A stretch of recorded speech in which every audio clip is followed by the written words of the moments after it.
"But how?" inquired Inga. "They are very heavy." "Ah, how indeed?" returned the king, smacking his lips contentedly. "That is a serious question. But I have it. Let us see what my famous parchment says about it."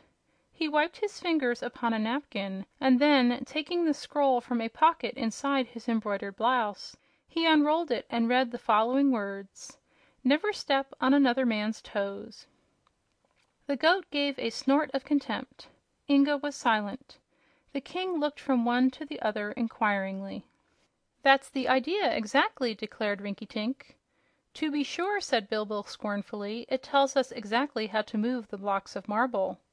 "Oh, does it?" responded the king, and then for a moment he rubbed the top of his bald head in a perplexed manner.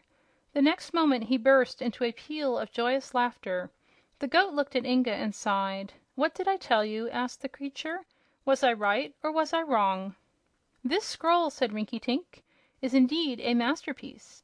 Its advice is of tremendous value. Never step on another man's toes. Let us think this over. The inference is that we should step upon our own toes, which were given us for that purpose. Therefore, if I stepped upon another man's toes, I would be the other man. Hoo hoo hoo! The other man! Hee hee! Funny, isn't it?" "Didn't I say—" began Bilbil. "No matter what you said, my boy," roared the king. "No fool could have figured that out as nicely as I did." "We have still to decide how to remove the blocks of marble," suggested Inga anxiously. "Fasten a rope to them and pull," said Bilbil. "Don't pay any more attention to Rinkitink, for he is no wiser than the man who wrote that brainless scroll. Just get the rope, and we'll fasten Rinkitink to one end of it for a weight, and I'll help you pull." "Thank you, Bilbil," replied the boy. "I'll get the rope at once." Bilbil found it difficult to climb over the ruins to the floor of the banquet hall, but there are few places a goat cannot get to when it makes the attempt. So Bilbil succeeded at last, and even fat little Rinkitink finally joined them, though much out of breath. Inga fastened one end of the rope around a block of marble and then made a loop at the other end to go over Bilbil's head. When all was ready, the boy seized the rope and helped the goat to pull. Yet, strain as they might, the huge block would not stir from its place. Seeing this, King Rinkitink came forward and lent his assistance, the weight of his body forcing the heavy marble to slide several feet from where it had lain. But it was hard work, and all were obliged to take a long rest before undertaking the removal of the next block. "Admit, Bilbil," said the king, "that I am of some use in the world." "Your weight was of considerable help," acknowledged the goat. "But if your head were as well filled as your stomach, the task would be still easier." When Inga went to fasten the rope a second time, he was rejoiced to discover that by moving one more block of marble he could uncover the tile with the secret spring.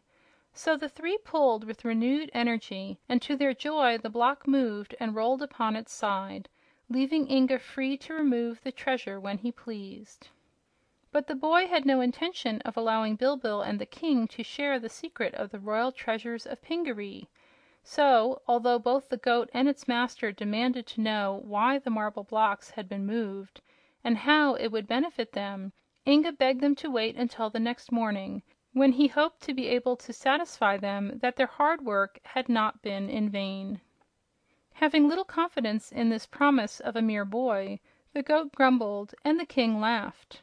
But Inga paid no heed to their ridicule and set himself to work rigging up a fishing rod with line and hook.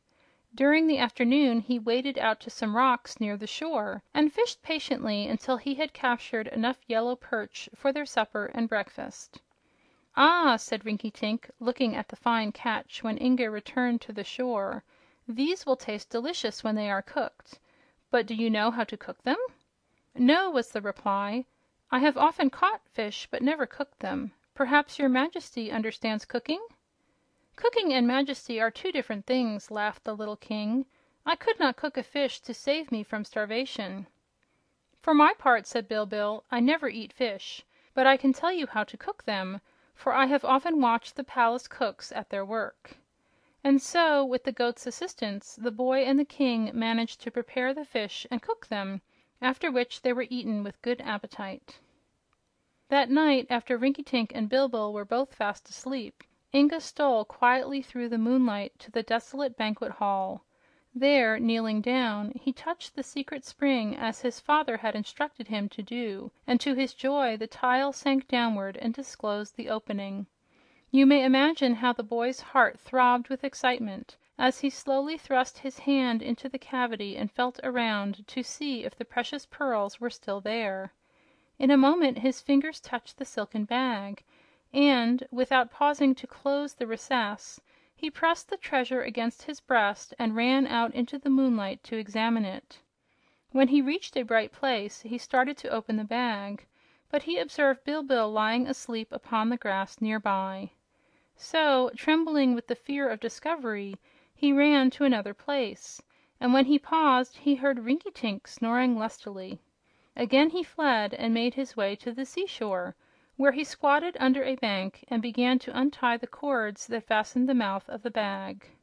But now another fear assailed him. If the pearls should slip from my hand, he thought, and roll into the water, they might be lost to me forever. I must find some safer place. Here and there he wandered, still clasping the silken bag in both hands, and finally he went to the grove and climbed into the tall tree where he had made his platform and seat. But here it was pitch dark, so he found he must wait patiently until morning before he dared touch the pearls. During those hours of waiting he had time for reflection and reproached himself for being so frightened by the possession of his father's treasures. "These pearls have belonged to our family for generations," he mused, "yet no one has ever lost them. If I use ordinary care, I am sure I need have no fears for their safety." When the dawn came and he could see plainly, Inga opened the bag and took out the blue pearl. There was no possibility of his being observed by others, so he took time to examine it wonderingly, saying to himself, "This will give me strength." Taking off his right shoe, he placed the blue pearl within it, far up in the pointed toe. Then he tore a piece from his handkerchief and stuffed it into the shoe to hold the pearl in place. Inga's shoes were long and pointed, as were all the shoes worn in Pingaree, and the points curled upward so that there was quite a vacant space beyond the place where the boy's toes reached, when the shoe was upon his foot. After he had put on the shoe and laced it up, he opened the bag and took out the pink pearl. "This will protect me from danger," said Inga, and removing the shoe from his left foot, he carefully placed the pearl in the hollow toe. This also he secured in place by means of a strip torn from his handkerchief. Having put on the second shoe and laced it up, the boy drew from the silken bag the third pearl, that which was pure white, and holding it to his ear, he asked, "Will you advise me what to do in this my hour of misfortune?" Clearly the small voice of the pearl made answer, "I advise you to go to the islands of Regos and Coregos, where you may liberate your parents from slavery." "How could I do that?" exclaimed Prince Inga, amazed at receiving such advice. "Tonight," spoke the voice of the pearl, "there will be a storm, and in the morning a boat will strand upon the shore. Take this boat and row to Regos and Coregos." "How can I, a weak boy, pull the boat so far?" he inquired, doubting the possibility. "The blue pearl will give you strength," was the reply. "But I may be shipwrecked and drowned before ever I reach Regos and Coregos," protested the boy. "The pink pearl will protect you from harm," murmured the voice, soft and low, but very distinct.